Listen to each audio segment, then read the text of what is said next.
Hi, and welcome to the 50 Info Show. I'm your host, Nicole Costantino with the Phoenix Police Public Affairs Bureau. Once again, we're coming to you from downtown Phoenix in the Phoenix Police headquarters. I'm joined today by a very special co-host and very special guest. My guest today is PIO Sergeant Mayra Reeson. All around, just an amazing person. Thank you so much for being here. And our two special guests today include Commander over many things. She is a woman of many, jack of all trades, Commander Sara Garza, and from our recruiting team, Officer Darline Maitland. Thank you so much for both being here. As we head out of Women's History Month, we really wanted to focus on doing one for the girls today. So when we talk about women in the police force, have we seen an increase or decrease in women coming in? Definitely an increase.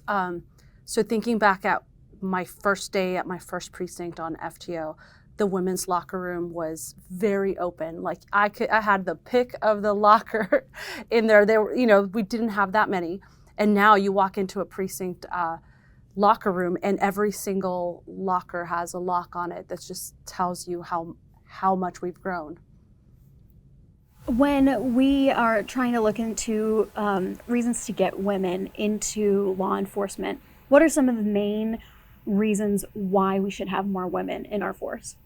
Anytime we have diversity of thought and diversity of communication styles, and women just, if 50% of our population is women, we as the police department always want to mirror our community. Are we going to get to 50% women in law enforcement? No. Can we try? Yes. We bring all kinds of value to the workplace in speaking with victims, the way that we investigate crimes, the way we talk to people, and we just want to see more women all the time and try to get those numbers up. Right now we're a little less than 14% on the police department, so we still have some work to do. From a recruiting perspective, what are some of the reasons why women want to come in and work for Phoenix PD? It's easy. We're the best. And so they do want to come work for us. We're the fifth largest agency. We offer a lot, especially the 80 plus specialty detail. That makes a lot of them interested in coming to our agency. Not to disparage our male counterparts. We need them. They're important. They provide us with so much themselves. There's room for us too, and we're doing a great job of adding more women. But I've had both. I did about, I think, 8 or 9 years in patrol, and I've had both male partners, I've had female partners, and both were the same. We went out there, we took care of business every day, we hustled, and both were just as valuable, no difference. When we talk about 30 by 30, for people who don't know what 30 by 30 is, how would you kind of explain that in the simplest terms? So the City Council signed in January 2023 to join on for the initiative. So we were in Class 1 is what they call it. The goals of the initiative are to increase representation of women in recruit academy classes to 30% by 2030, and also assist in raising the numbers of promotional ranks. Nationally, only about 4% of women are in leadership positions in police departments, so it aims to help improve those numbers. When a lot of women think about joining the force, there are a lot more, there can sometimes be more cons than pros from that initial perspective. What are some of the impacts that you guys have faced, if and any, of just being a woman in law enforcement? I think the one thing that would be different from us and our male counterparts, because we share some of the same struggles, a lot of time is, family. The job takes a lot of time away from family, but for us, pregnancy, the time away, and then finding appropriate childcare for our children. I know that's one of the things that a lot of the females that either have worked for me or alongside me that we've kind of struggled with. Who do we trust the care of our children to? And I know the males have that as well. The difference is the pregnancy aspect of it. It's difficult. You're going to get pulled away from your squad. You're always concerned, am I leaving them shorthanded? Because there's just nothing that you can do about that. And then the time off for maternity leave, The department has been great. They've, increased the amount of maternity leave that we do get to bond with our children, and that's been extended to the male also. So that's great. I remember, we had my husband is on the department as well. We had our child early on in our career. I took maternity leave. He took 2 weeks of vacation. And so now that's equal. We can, we both get to bond with our child. We could alternate so that we're both caring for the child while they're really, really little, to kind of extend that time so we're not both doing it at the same time, or when it's best for the child. So I would say that is one big factor for us, is in our family planning. We make it work. Let's talk about having other female officers in your squads, in your teams. How does that benefit and kind of really form that, let's say, familial, sisterhood per se? Well, it's kind of interesting at this table because Mayra and I were in the same academy class. And then this one right here, we were on the same, Darline and I were on the same squad when we were pretty new. And on our squad, how many girls did we have on our squad? We had quite some. We had 5 or 6. Yeah, we had a lot. It was a blast. Yeah. And you really get to know each other very well in the locker rooms of talking. I mean, we helped each other get through the academy. Everyone has bad days. Everyone has bad days on the streets, good and bad. You share everything together, and it's really, that's my perspective. What are your thoughts on it, Darline? The same thing. Same thing is good because they, you can ask them questions, especially the ones that's been there before you. You can say, hey, how do you deal with this uniform? And how they can give you little hints of stuff that works for them, the senior person. And when you're just getting in, I was able to talk to some of these officers and say, hey, how do we do this? How do we take care of this uniform? How do we get, and they were able to give you little hints and stuff that works for them. So it's all sisterhood. It's really great.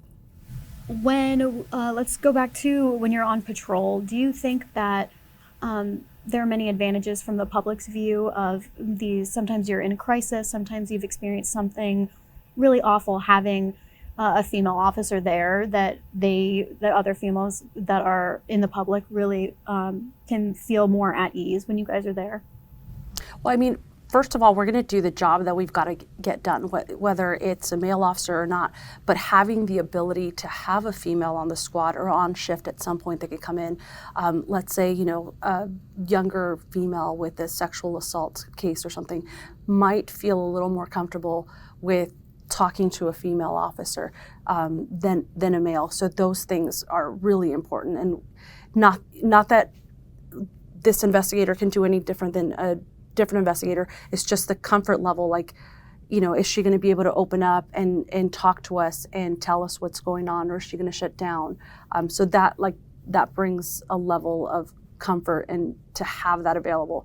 Also, a lot of times when our male counterparts are making an arrest and it's a female, they have the ability to get on the radio and ask for a female to come assist with the search, just for everyone's sake.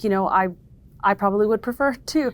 And sometimes there isn't one available, and we're still gonna make sure that we're safe, make sure that no one's armed, make sure that things get handled. But just to have that out there as a choice, that's great.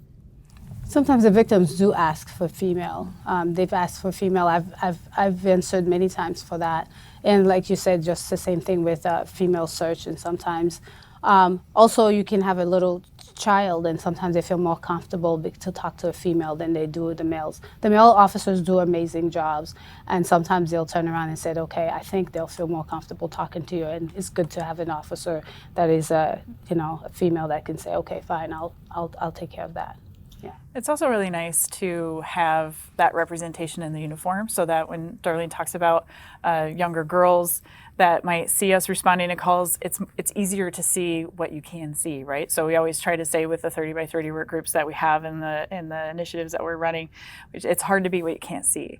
So when we show up to a call, and if there are young girls involved, they can see themselves in the uniform because they see us in the uniform, and that's really neat, as to when you can kind of make that kind of contact. I just ran into 3 girls at lunch before this, and they were thrilled to see a female officer. So. If someone is on the fence, they're thinking about joining the team, what are some pieces of advice or, I guess, support that you would give a woman thinking about joining law enforcement? Well, I've dealt with a lot of that with recruiting. Mostly it's about the reason they are in the fence is because they feel like they cannot pass the physical aspect of the job. You have to pass the POPAT, and the POPAT one of the events include going over the solid wall. So a lot of female wants the job, but they're like, I don't think I can do it. And one thing the department have done is include what is called a sweat program. Okay, the sweat program it allows them to come in and work with us. We do it at least 2 to 3 times a week.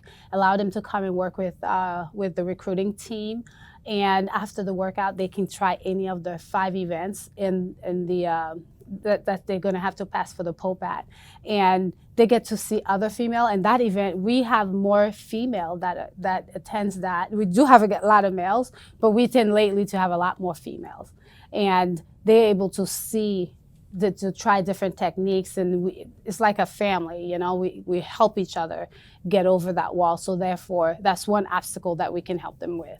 For sure. I struggled with that. I remember that in the academy, or before I made it to the academy, that I was struggling with the wall. And it was I think it was a recruiter that had a little lesson, and we went down to the academy, and I had to find different techniques to do it because I couldn't just do it. And I'd watch these guys just run up to the wall and jump over it like Super it was Mario. a little, yes, like it was a little hurdle. But like our body strength is different. Obviously, I have more lower body strength than upper body strength. And so I had to find different techniques. I remember the one that worked for me was like a Spider-Man technique. I literally like walked up the wall to you just needed to get your leg just up to the top and then you can get over. So we get creative, but we can do it.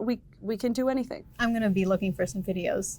Oh, we I'm have 6 plenty. feet tall, and the wall is 6 feet tall, and I had to find a technique too. But I went to a class like what Darline runs, and she's being very humble about it. But we get the best results and the best feedback from the girls that have been and everybody that's been through her sweat classes, and they create a lot of bonds so that when they're in the academy together, they already have those relationships built through the sweat model. So it's a wonderful thing that Phoenix offers that not many other people can because they don't have people like Darline. Awesome. If someone wants to come, where do they go?